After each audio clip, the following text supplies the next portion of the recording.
horsey.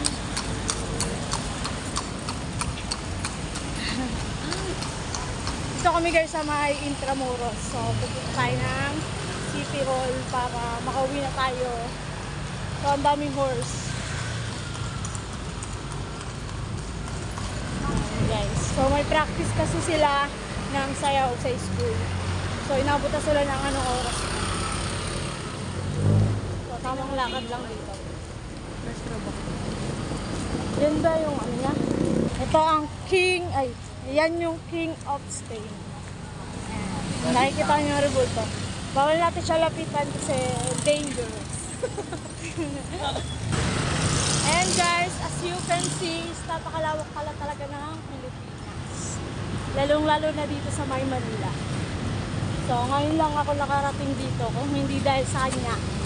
Ayan. Sa susunod daw is pupunta tayo ng museum. Guys.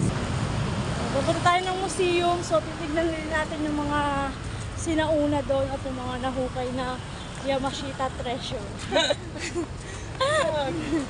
Hindi, kasi na-amaze lang talaga ako guys kapag may mga bago akong lugar na napupuntahan o kaya nakikita ng mata ko. Mga first time lang. So, hindi naman kasi ako gala kaya na-amaze talaga ako sa mga ganitong itsura. Yan. So, ayan guys, kung nakikita nyo, yung side na yan, dati daw kulungan yan. So, hindi ko rin alam yung kwento dyan. Pero ngayon kasi napakadilim niya na. Tapos wala na ring open na ilaw or gate. Yung mga bantay na lang na security. Ayan.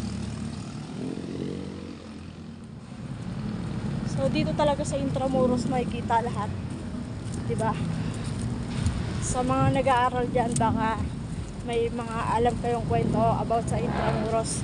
Paki-share naman dyan. So guys, hindi na tayo. Nakalabas na tayo ng Intramuros.